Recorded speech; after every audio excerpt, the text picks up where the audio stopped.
build my gallows and build them high. Makes a long time climbing before I die. Hi folks, thanks for joining in.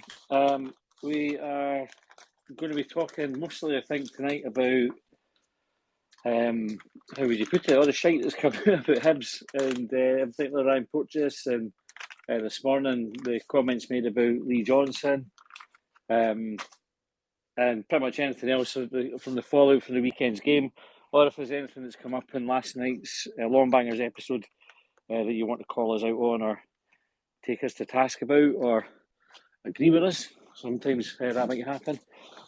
Folk might agree every now and again. So as always, keen to get as many people involved as possible. You'll have a wee request to speak button down the bottom left.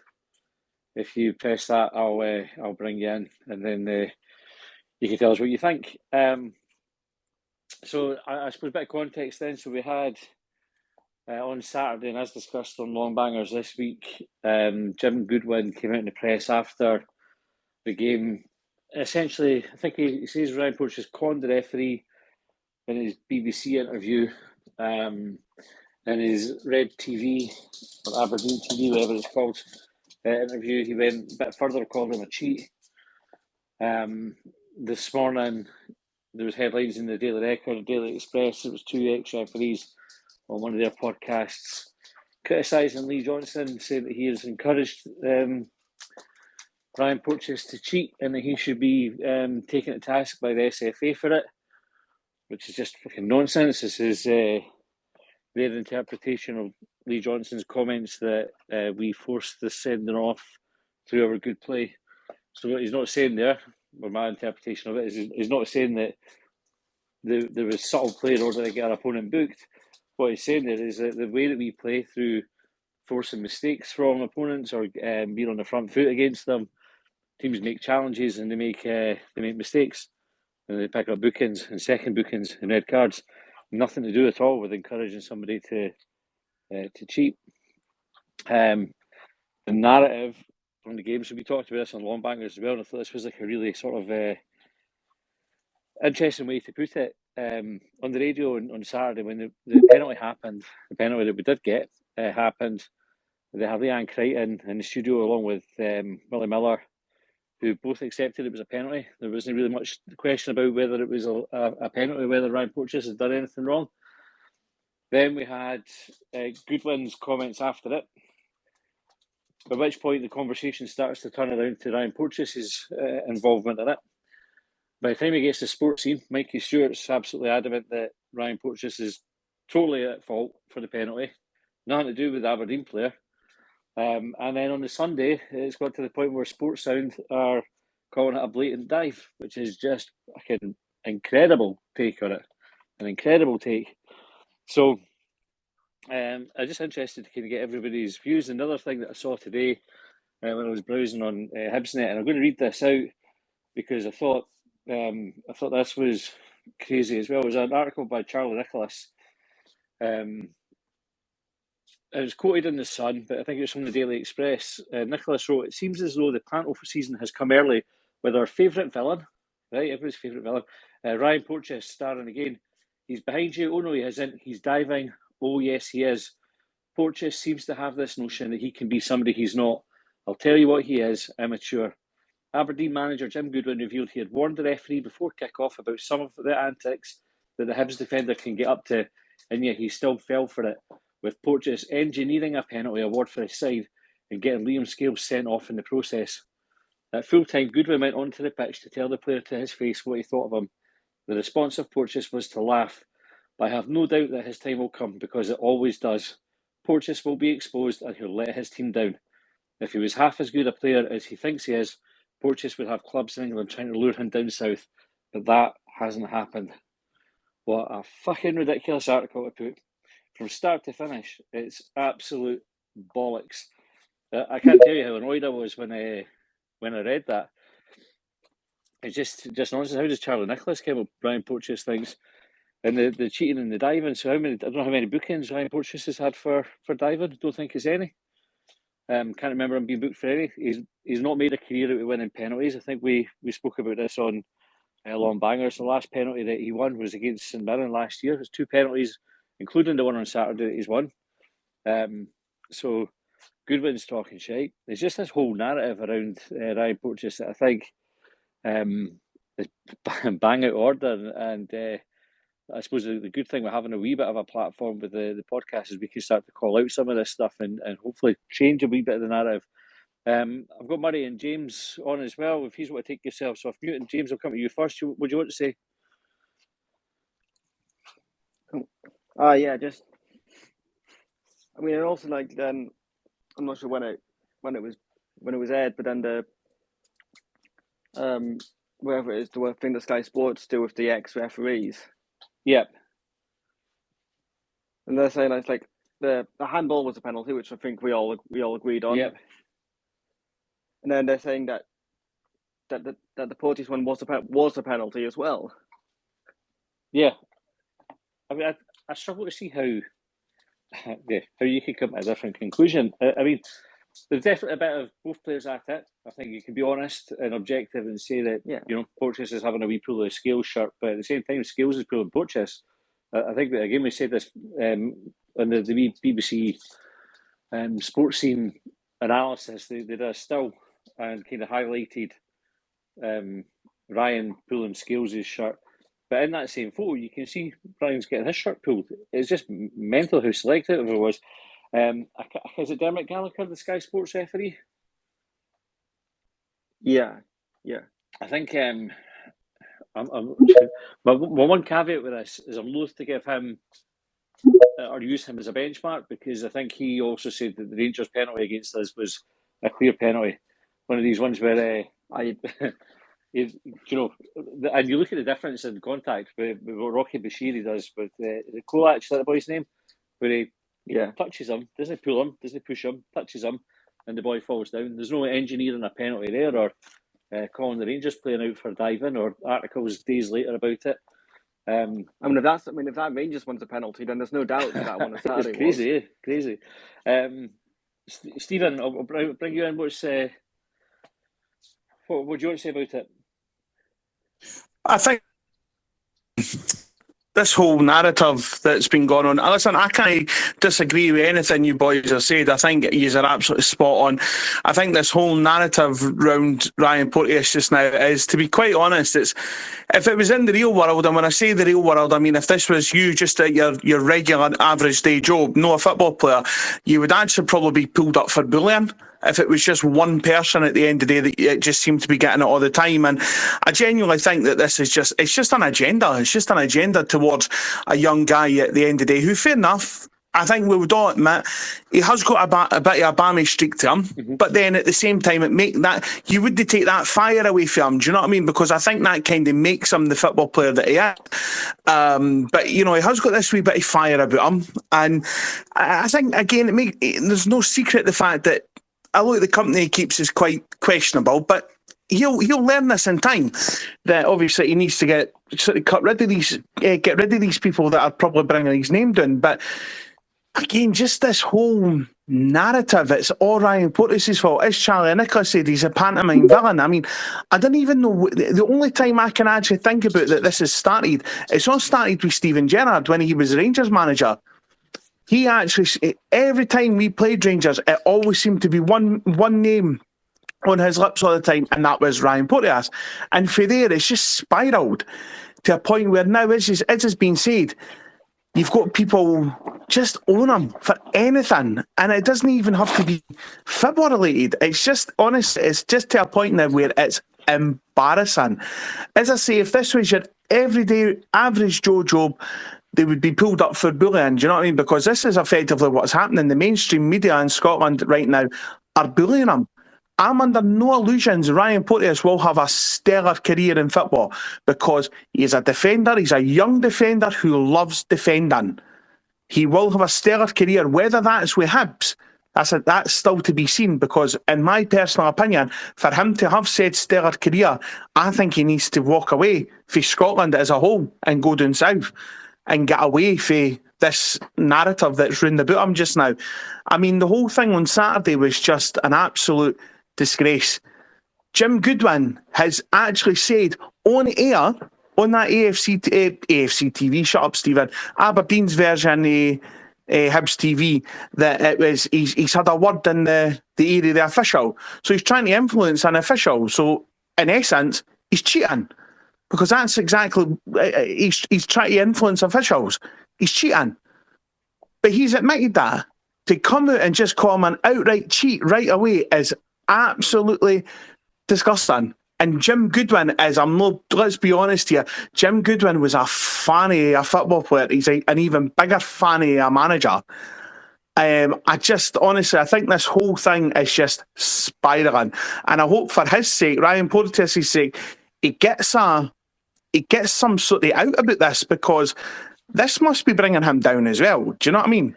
I hope Ryan's in a good place where he's got good people around him to help Hello? him laugh this off.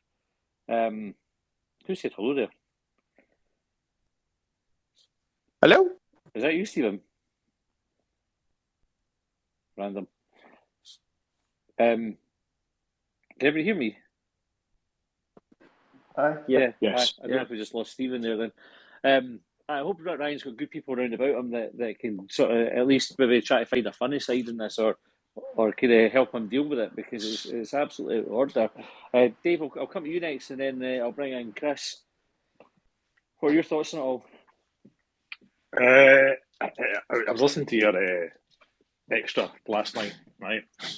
And I thought the point about Scott Brown and the similarities he had as a player and all the rest of it, I think that was quite an interesting chat. And I think, well, some people are worried about, the term bullying was used and all the rest of it. I think Porteous is actually striving on it. I think he's probably loving it, and the way he laughs at people when they have a go at him and all the rest of it. So I'm not entirely worried about the whole bullying thing. I think it's a load of nonsense, and it's just a way to fill papers, really, and fill airtime.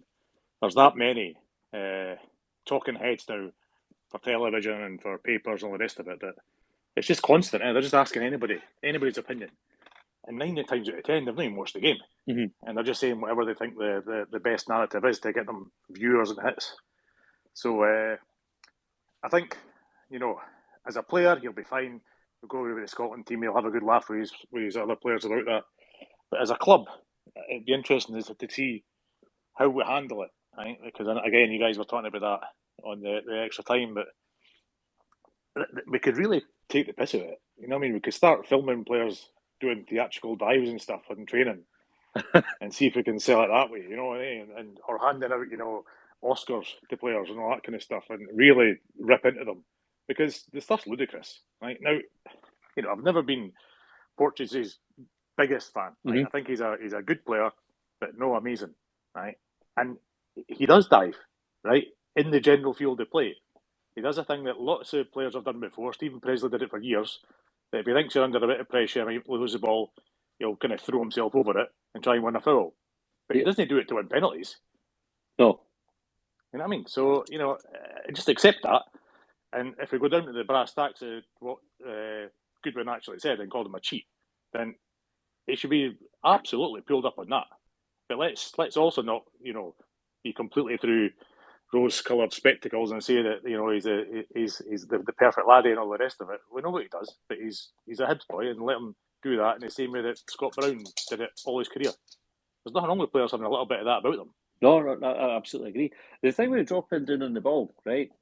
And Ryan does do it, but I think you'd be hard pushed to find a player that doesn't do it.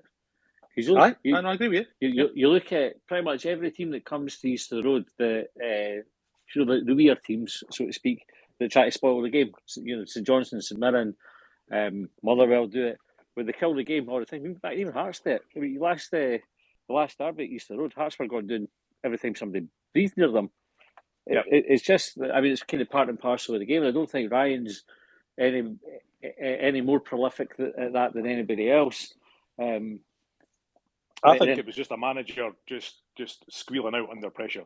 Just right? deflected. He had to blame something, right? And I thought, I see Calvin's listening, right? I thought the tweets that he put out were just fantastic. Absolutely, yeah. Because everything he said was spot on.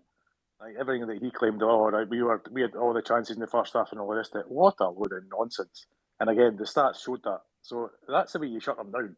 Just show them the bare stats. And I know it's the guy on Twitter, JD Hibs, put the thing up about the number of fouls, and he's something like 114th in the league or something. Aye. For the number of fouls he gives away. What a thug, eh? So it's just nonsense. You know what I mean?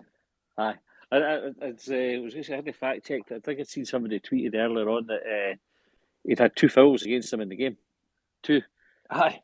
Do you know what I mean? He gets called out as his big baddie. 2 fouls in the game, and it's just mind blowing. And you're right about the deflecting, because I think Goodwin, if he kind of sits back and reviews things in the cold light of day, he'll see that his team were outplayed from almost the first whistle to the last. So pinning it on who was Porteous, 23-year-old. Is he as old as that? 23, 22, 23? I can't remember exactly how old Ryan is, but pinning it on a young lad, he's still a young man, is bang out of order. Dave, thanks for coming. I'm going to bring in Chris just now as well. Chris, what are your views on it all? Hello, good to speak to you. I think the first thing is when these tweets and all of these kind of news articles come out, you feel you're kind of one of your own is getting attacked. You feel quite personal, you feel quite defensive for Porto for that. And then also for Lee Johnson as well. He's strangely been kind of pulled into this out of nowhere. And I think that was the first response I had, was kind of a bit of anger, a bit of kind of frustration of why is it always this, why is it always that? And then you kind of backtrack and you're thinking, I think, to be honest, they're just trying to sell newspapers, and for one reason or another, lots of people are obviously clicking negative news stories about Hibs. There's obviously, for one reason or another, that sells papers, negative news stories about Hibs, whether it's back to what Dave said about, or whoever it was that said it was Gerrard brought that to begin, that narrative and story, but the rest of them, it's their job, it's kind of what they do. I don't agree with it, but they're just trying to get their wages paid, to be honest. The other side of Jim Goodwin, that's a totally different side of that. That's bang out of order what he was saying. It's not professional, it's not the right approach he should be having, and he's tearing down a young lad just to try and save his own skin, and that's just bang out of order as far as I'm concerned. But he's kind of cranked up the news story to deflect from him, as we've all said. So I think we need to be looking at it in many different ways and not get too frustrated. But I think Dave kind of had sort of my script there. I think we need to be counteracting this with an alternative narrative that it's not the kind of whole Rangers and Celtic, everybody hates us, we don't care type of thing. But we just need to be taking a slightly funner approach to it, of just saying, let's make a giggle out of this, because this is a piece of nonsense what you're talking about. It's obvious nonsense.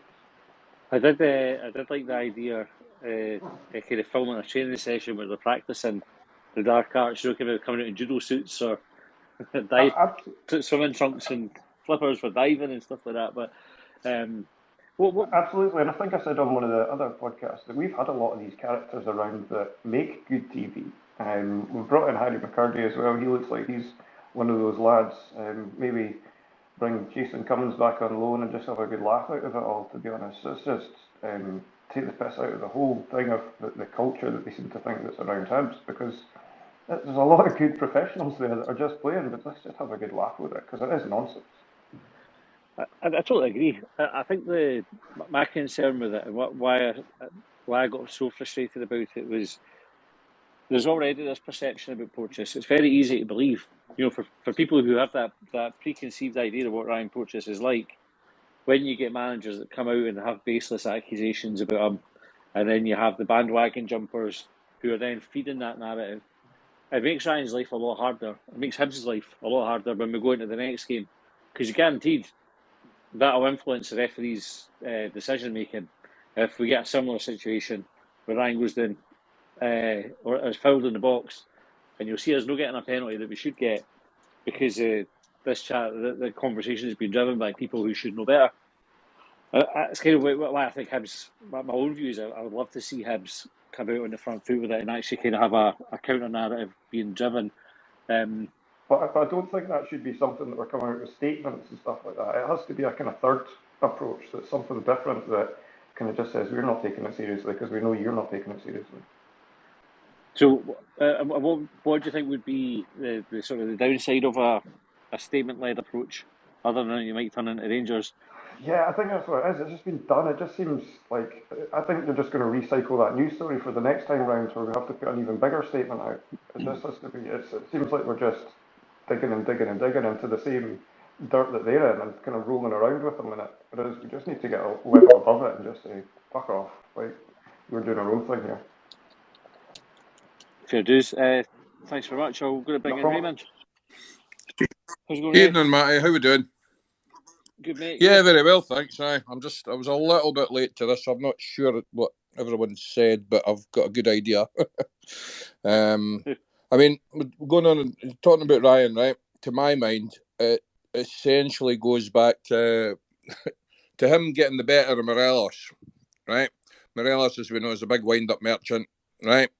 He's not very good with his temper himself. He was getting the better of him and quite regular. The two of them were having a to and fro, and Gerrard recognised that there was something going on there, and he thought he could capitalise on it, right, and give his team an advantage. Yeah. Yeah.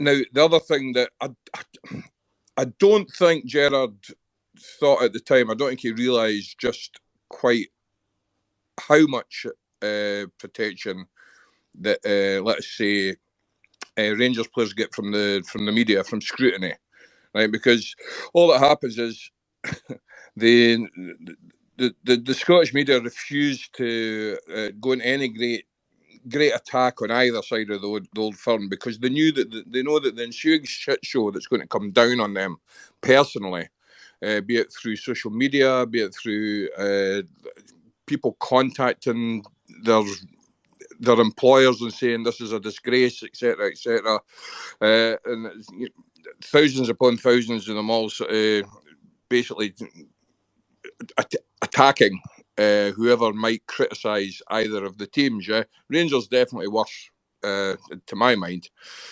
It's there's something that happens in Scottish football that is unique to those two teams.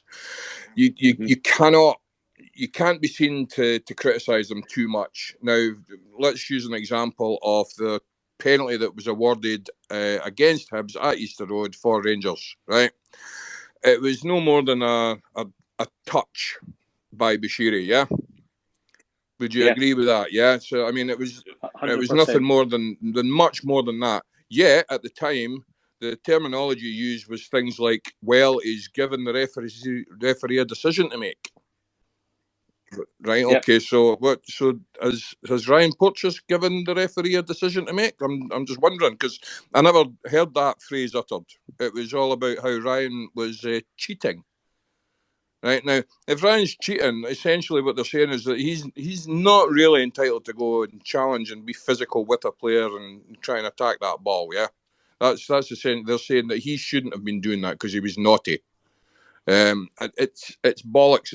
It's fabricated shit. It's there to essentially increase traffic and clicks. We've heard on Sports Out, I never heard it, but somebody was mentioning on I think one of your shows earlier that essentially the narrative changed from it was a penalty to it wasn't a penalty to by the time they got home it had become it was Porteous was diving. How does that become a thing? How does that become possible? So to me that's as though they're sort of saying, right, okay, this is a Porteous, right? Let's we can have a go at him. He's playing for Hibs. I'll tell you what, if Ryan Porteous was playing for Celtic or playing for Rangers, this discussion wouldn't even be being had. We wouldn't be having this discussion because it wouldn't have been talked about. We had the same situation at Ibrox. If you remember, it was essentially rugby tackled in the box. Wasn't talked about. Wasn't even discussed. In fact, the only camera angle they could find was from the opposite end of the pitch. They didn't manage to find another camera angle. How the fuck how does that happen? You know, it's quite apparent what is happening. I mean, I'm rabbiting on, but I'll quickly get to Goodwin. Goodwin was deflecting. He was deflecting from his own team. Yeah.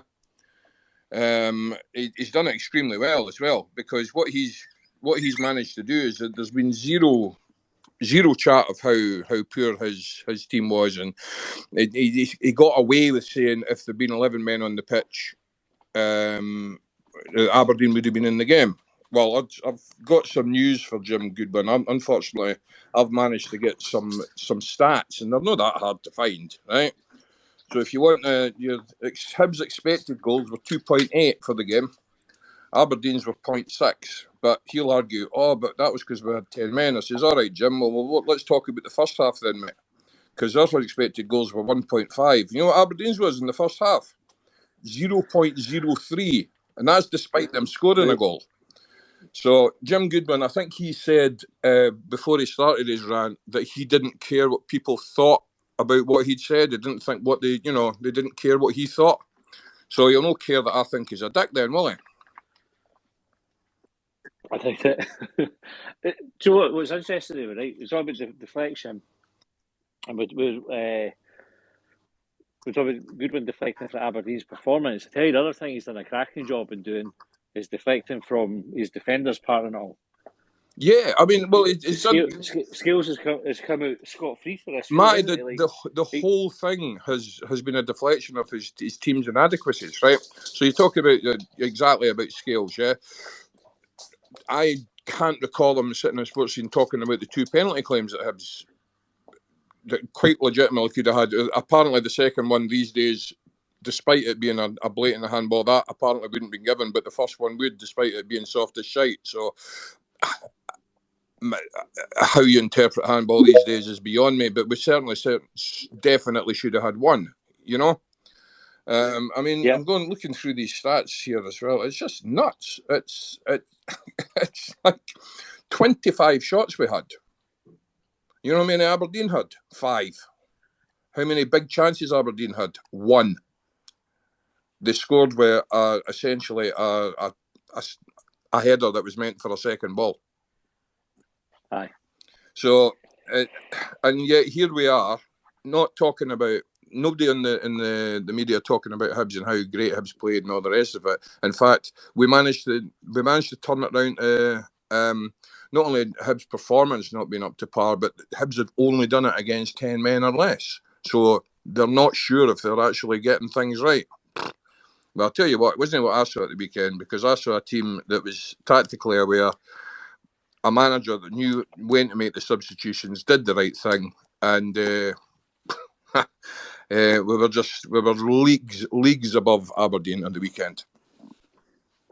What about the bit of insightful analysis that we've got too many strikers? Like, that's a negative. We've got too much quality up front. Aye, it's a nightmare when that happens, mate. Honestly, see when you have too many good players, it's terrible. Horrendous. Raymond, I'm going to bring in Rab, and then I'm going to bring in Chasey. So, aka Rab, fresh for your kilt walk. Well done for finishing that, mate. Cheers, man. Still feeling it today. Aye, I can imagine. But aye, no, it was good. Met some really lovely folk. Raised a good bit of cash. So thanks to some of the people in here that sponsored us, and thanks for kind of posting that for us. I really appreciate that. No bother at all. Well done for doing it. What did you want to talk about? I think just a wee point that I think Chris sort of just highlighted that about it's not just Porteous that's getting the flack now.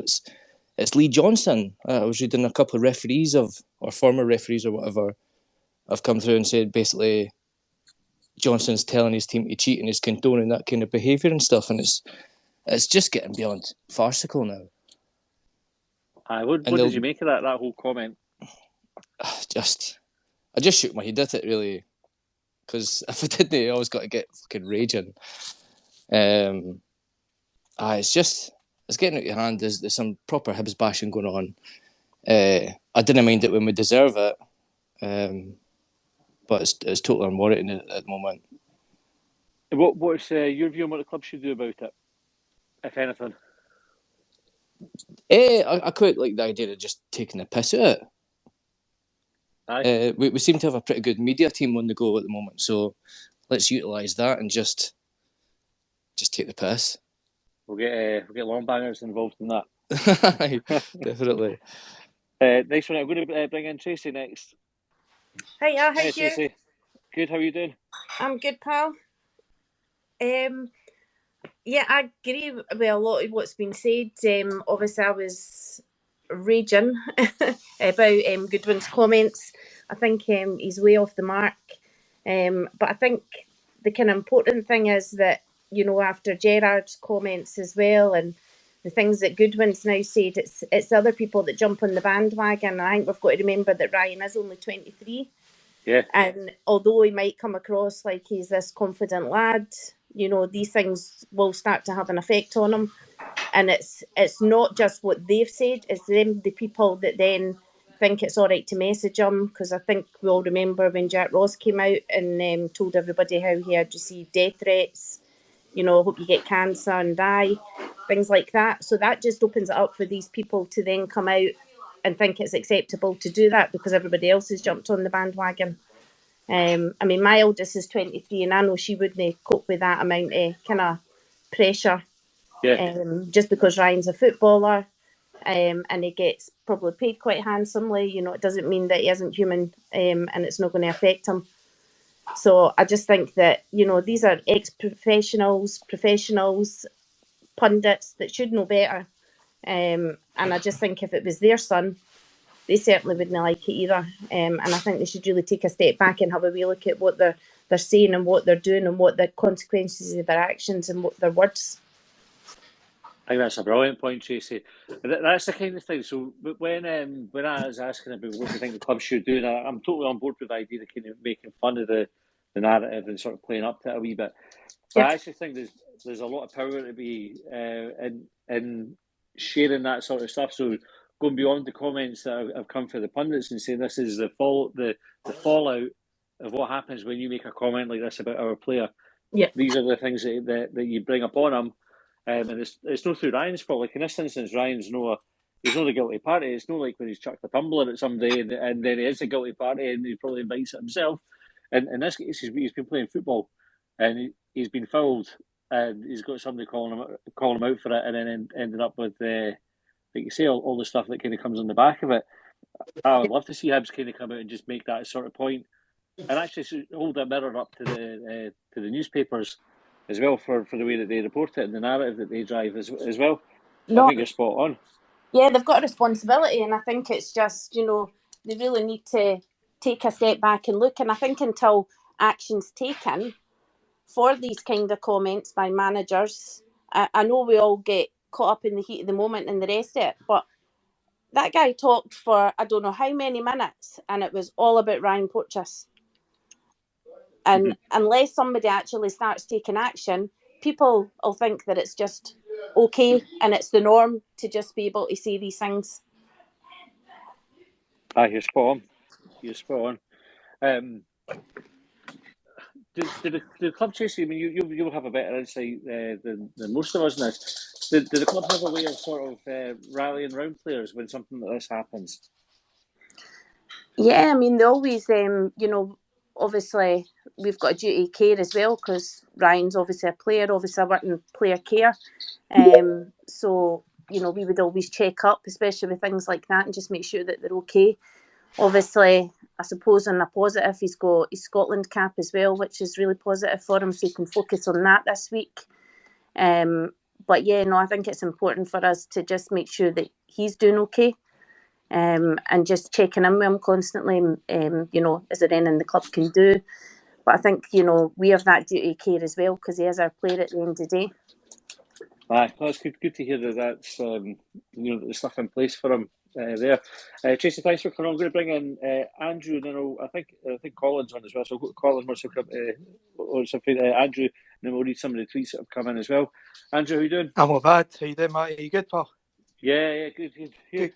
Aye, not bad. Sorry, I've joined late, but I don't know if anybody had a chance to actually listen to that ref podcast that's regurgitated the headlines today, just by any chance. So no listen to it. I've only seen the quotes that were reported. Well, I'll tell you something, right? Like, see, the first 3 minutes of that podcast, honestly, you just can't actually believe what you're hearing from ex-professional referees. It's honestly just mind-boggling. The what these guys are saying in front of a microphone. It's got to the point where it was so ludicrous that one of them has suggested that challenge at the weekend looked rehearsed, looked as if Porteous had practiced it. And you just go, honestly, like, and the fact of the matter is what I just heard a minute ago there. Like, I can't believe that the Aberdeen defender's just getting scot-free for this. Like, boys caught wrong side, clearly is holding them for a spell, and rightly, because we've had absolutely nothing for referees. You've got to take advantage of it and force a decision to be made. And unfortunately, it's went the other way for Aberdeen. And it's just fed into this overriding narrative that's already out there in the Scottish press around Ryan, unfortunately, that is, in my opinion, totally undeserved and just morphing into hysteria now. Like, the guys honestly talk at the beginning of that podcast and go, we wouldn't have a podcast if it wasn't for Ryan Porteous. Like, I just honestly, like, you just can't believe what you're listening to with this thing. Nonsense. It's I mean that's you maybe missed it when we were talking earlier on about the reputation based that he's got based on the actual stats. So last season we had a problem with Ryan that he missed. It was about a quarter of the season through suspension, right? So it doesn't help his case when you did that. He had the red card for kicking the boy. Was it Ramirez that he booted in the boys at Easter Road? They got the retrospective red. And then they had the red at Ibrox, which many of us contested and didn't think it warranted the red.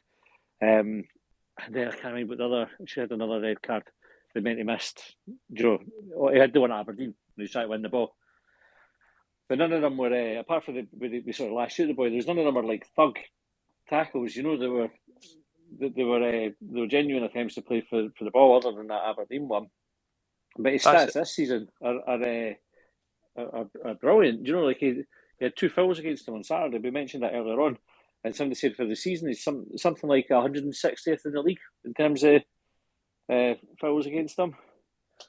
That's where I'm coming from, Matty. Right, the red cards last year, like, I think we were all agreed that the Ibrox one was undeserved. The Ramirez one, okay, and the one up the road where he's obviously had a swing at it. Up at Pittodrie. But again, it's exactly what you're saying. It's not like a Morelos. It's no throwing elbows. He's not having kicks. It's not off the ball.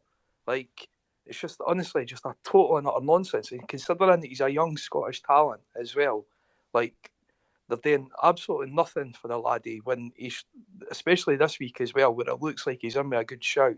He's getting his debut cap, and they're doing nothing for the laddie at all.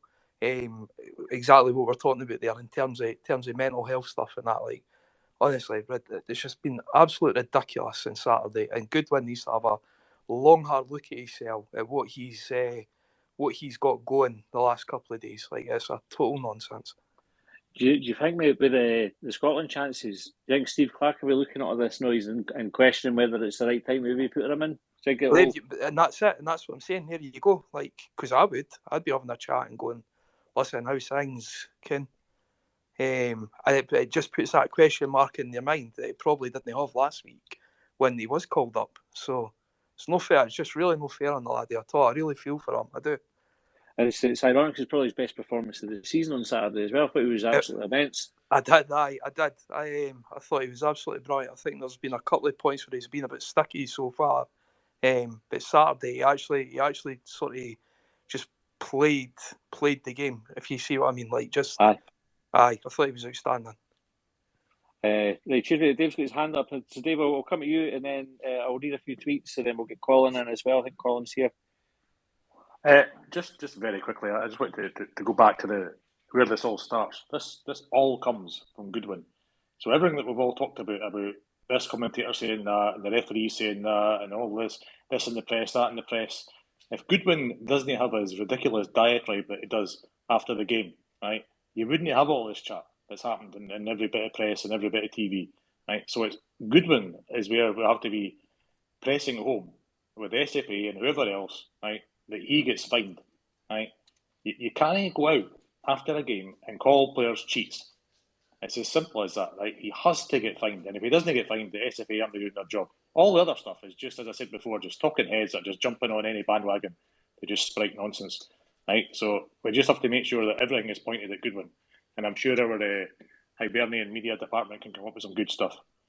I'm sure they can. And it's interesting because if Goodwin hasn't had those comments, you wonder whether the analysis is different. So when Mikey Stewart's sitting down to talk about it, 100%. Whether he's going, oh, do you know what, Goodwin's got a point there, or whether he's saying, Skills has caught the wrong side of him, he's tangled up and he's landed on top of him, and it's a penalty. It totally does change things. I think the Dodgers say it was a 50-50.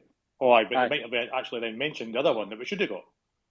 But it's not. It's only because Goodwin spent so long talking about it that they spent so long looking at it, and everyone else starts to run about it. So, it's just lazy journalism. It's paid by numbers journalism. As soon 100%. as Goodwin comes out with that, then they've got their story and they know the way they're going with it, and it's easy for them. They don't have to bother anymore. But we said that on Extra Time last night, Colin, didn't we? About the role of the journalist in that, or the reporter, to should they be challenging Goodwin when he says he's made a career out of it? Should they be asking him for examples?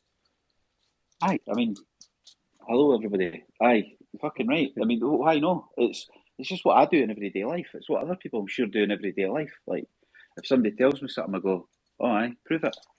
Or words to that effect. The journalists just take their shite and go with it. And then even that, we never mentioned like the Goodwin stuff. The programme that then first spoke about it is presented by one of his best fucking mates.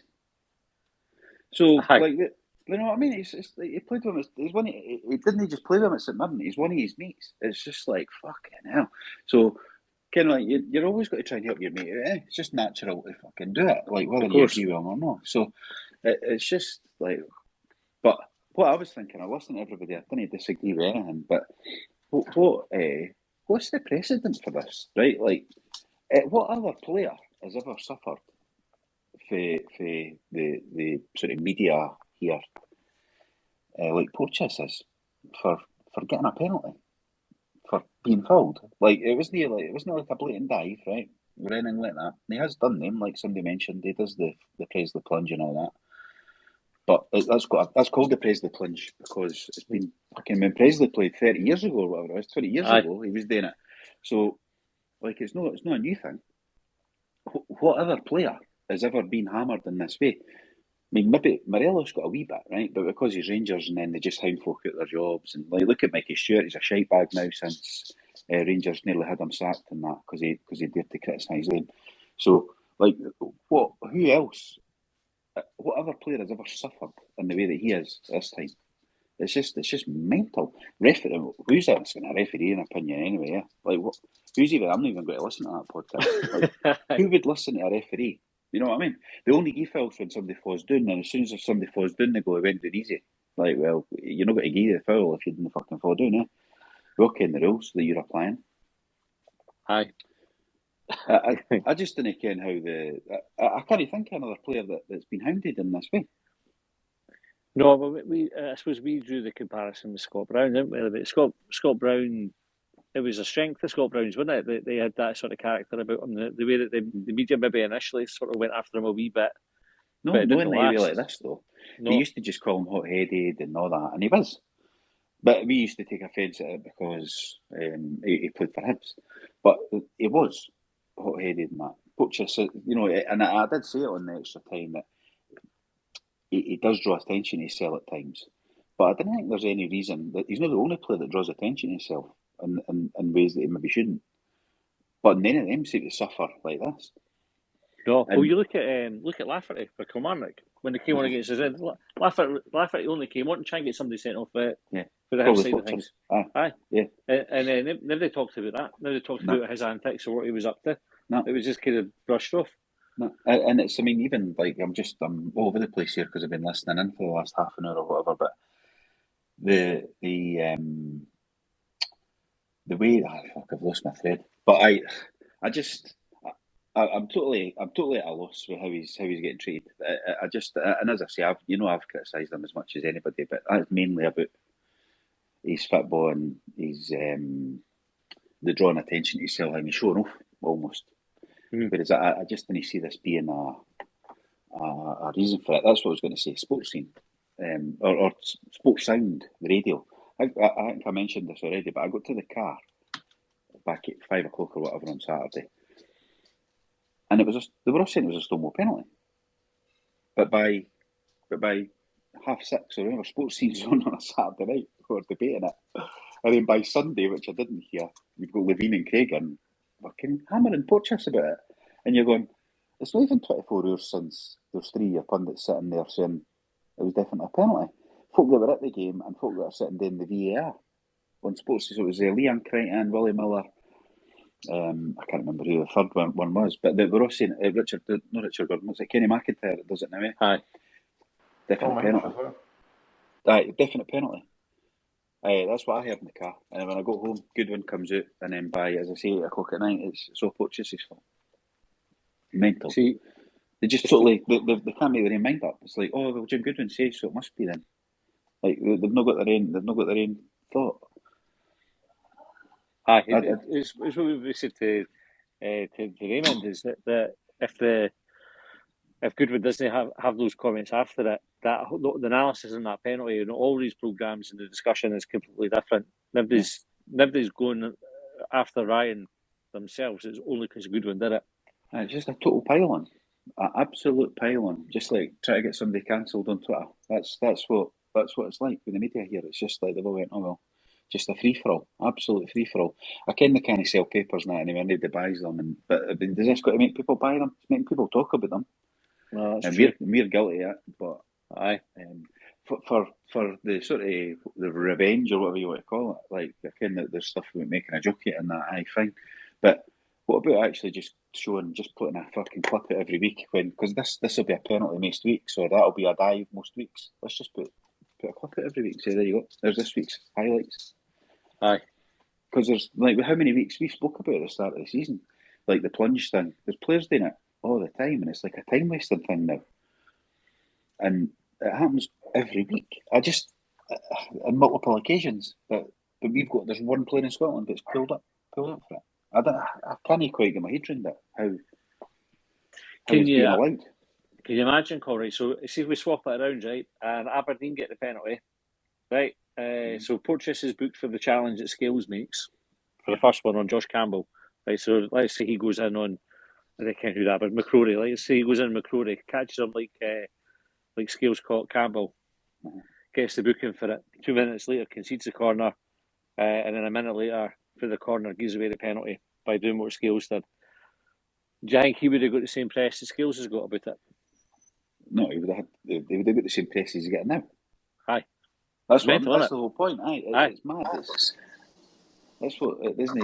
And they can't. I don't know what Hibs can do about it. I mean, we've got nobody in the media there to try and get that side of the argument out. That's not Hibs' fault. But I don't know what Hibs can do here to turn it around. Like, because I'm not sure what they can do. They tried it. Mind how he got interviewed with Spears and that. And that gets ridiculed because he got interviewed with Spears and he talks about how he gives money away to charity, out his wages and all of that stuff. And but then when you see folk, it's like, he's a good lad, but look at him fucking an animal and all that. And that's what the comments you see about him every time he puts a tackle in him. And it's like, I don't know how you turn the perception round. I really don't. I don't think taking the piss out is going to work. I don't think doing what I've said and putting clips out every week, because we would get criticised for that, and then we would get hypocrites for calling it Goodwin for actually doing the same thing, because that's effectively what we'd be doing. I'm not really sure how that perception gets turned around. It's a tough one. Raymond, you've got your hand up. You want to jump on, and then I'll go to read out some of the tweets. Aye. And I'll tell you what it was. It was you using that, example of turning it around, saying if Porteous had Scales had done that, Porteous had done that, etc., etc. If Porteous had made that challenge that was put in on Campbell, he wouldn't have had the chance to make the foul in the box, because he would have been sent off. Aye. If that's Ryan Porteous making that challenge, every Aberdeen player's round the ref and Porteous is off. Aye, but my opinion is you're right there. I mean, obviously it's a hard one to prove, isn't it? But I think you're spot on. Well, we can only go from previous experience and how these things are perceived, and for instance, opposition managers having a word with the referee before the games and things like that, you know. Aye. And then having a guy coming on for Kilmarnock with the sole intention of going after him to get him riled up, to get him a yellow card or a red card, you know.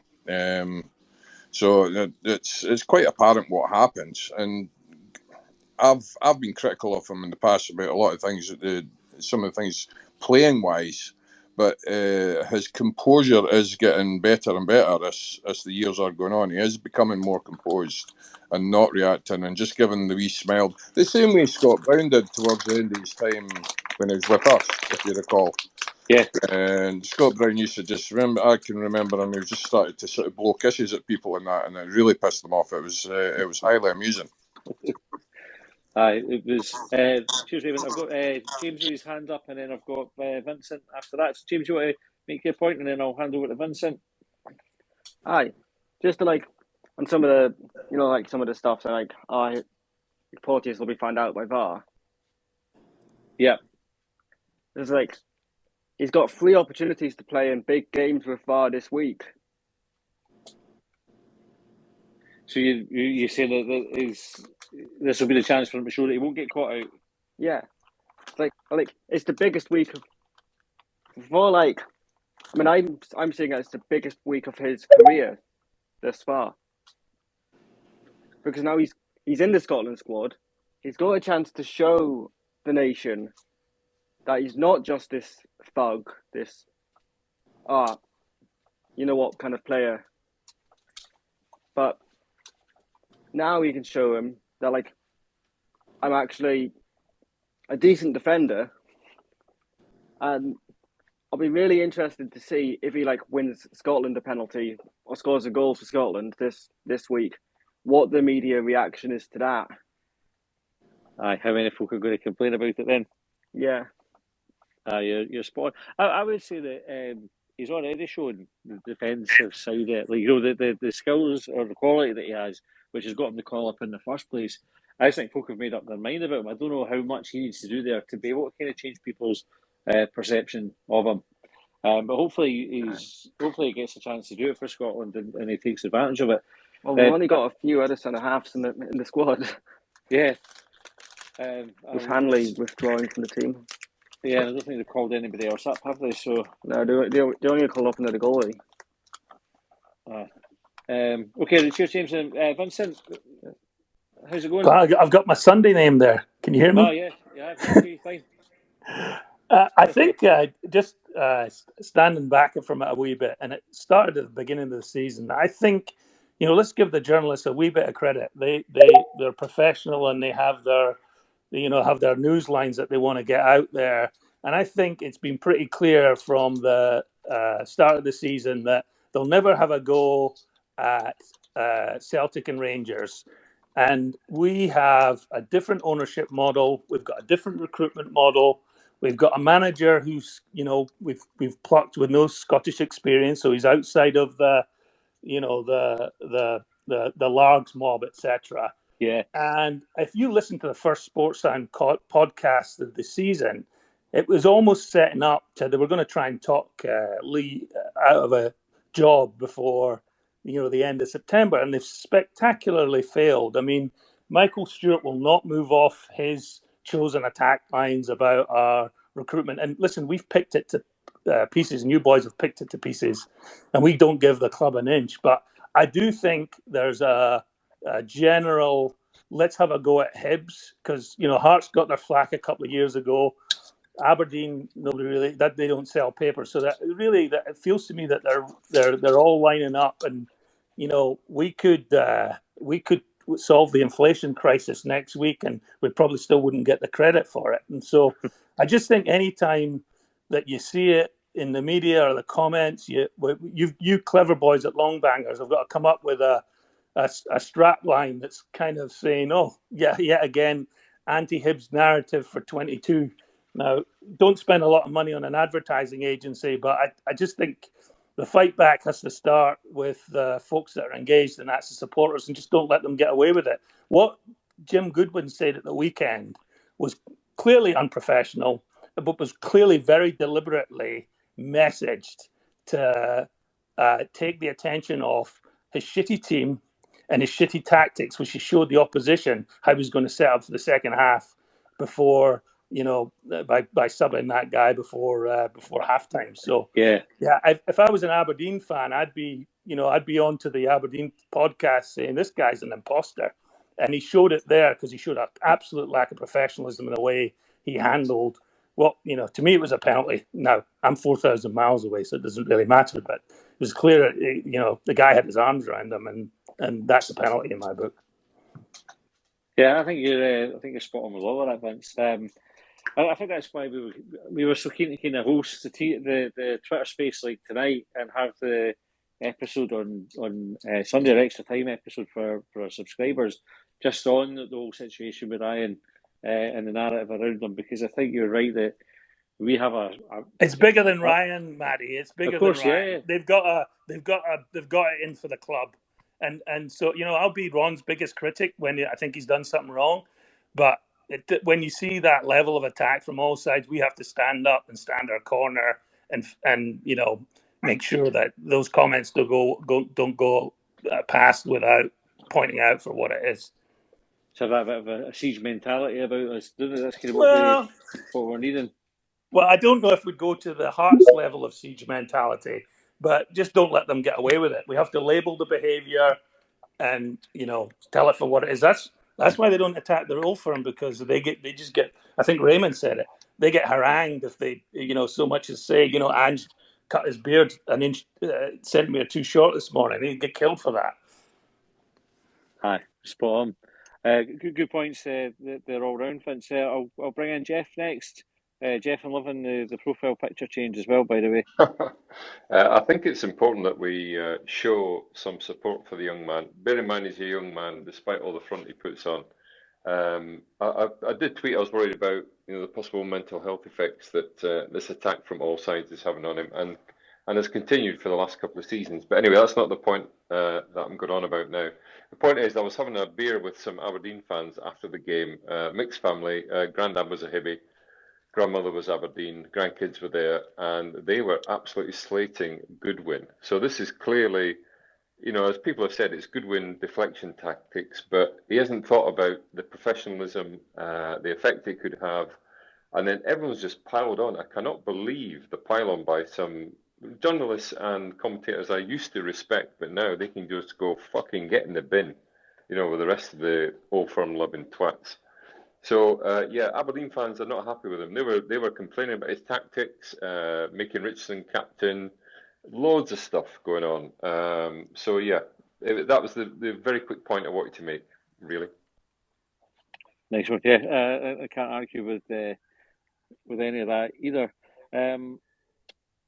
Right, so we're almost out of time. I think I've got the Mad Hibby just requested as well. So the Mad Hibby, right, mate? Do you want to make your point? You can bring yourself off mute. Aye, I only got one thing to say, and I respect what everyone said. And if Ryan listens to this podcast, he should listen to this as well. It's not the opinions on the outside that matter. It's the opinions on the in. Aye, you're right. And I think the only caveat with that one is the opinions on the outside are going to influence the decisions that Hibs get and Ryan gets when he's playing for Hibs, but they're also going to influence the career moves that he gets as well. Because clubs will be looking at it, seeing his name getting kind of spoken about the way that it is, and that'll put clubs off unfairly, I think, as well. It sort of diminishes his value, and it's no fair on the laddie, I think. But the principle of what you're saying is spot on. It is the people that's closest to him, the people at Hibs, the fans that need to rally around him now, and our views are the ones that you should be listening to. Right, just quickly read through some tweets, and Colin, if you want to kind of jump in on any of these ones, if you have any comment to make. Right, so Ian, a couple of tweets from Ian says, how to neuter Hibs threat, stop Boyle. They don't seem to be able to import by foul means or fair. Do the media want to help nourish talent in Scotland and keep them there, or hound them out? And how do we turn this around? Turn the energy of the enemy as a weapon against them. Young Grasshopper. Jeff, this is the tweet you were alluding to. So your worry in all this is the potential effect on Ryan's mental health. He's a young man who puts on a great front, potentially playing for Scotland this week, but when he's back to the normal routine, he needs support. It's collective bullying by a bunch of client journalists. I think what's interesting about that is Ryan got pulled up for laughing after, I don't know if everybody's seen the footage of Goodwin sort of hanging on to his hand at the end of the game when he goes to shake hands with him. And he hangs on and he has a wee go at him. And Porteous doesn't like laugh. He just kind of has a wee sort of smirk. But to me, he looked like somebody didn't know how to react and kind of he couldn't go and all guns blazing back at him. So just laughed off and moved on with his day. To then start hounding Ryan for his reaction, I thought was out of order. Ian, so if we spend time and energy on this, is it a mission accomplished for these Muppets? And you've got a good point there, Ian. Maybe us given the airspace that we've given it tonight sort of feeds into the narrative and doesn't help things. Johnny McJohnface said if anyone is given the referee decision to make, it was Scales. He got booked for a shocker of a tackle on Campbell in 43 minutes, then gets involved with Porteous a minute later. Spot on. Andrew McBee, Liam Scales done nothing wrong. Michael Stewart on Saturday night. And there's just the screen grabs. Ian, let's have a weekly pilometer out of 15. So it's probably a 15 out of 15 this week, isn't it? Kaiser Soze says, can't talk, but media in Scotland has a lot to answer for. All serial losers with wank opinions about anyone except the new firm. Fuck them all. Dave Laughlin, professional journalists. And William McCohen said, Porteous has won 2 penalties, both 1 year apart, both against Goodwin. Get it up him. And Raymond asked, have we seen Groundhog Day? Yes, David, we have seen Groundhog Day. Thanks for the question. Right, we've maybe got time for one more point if anybody else wants to come in, or we could, if not, we'll just we'll wrap up there. I'm taking that as a no. Right, thanks everyone for contributing. Some brilliant points made tonight. Really enjoyed that discussion tonight. We'll, I think I recorded it, so we'll pop it out on our podcast players later on for anybody that's missed it. Thanks for tuning in, and we'll catch you next time.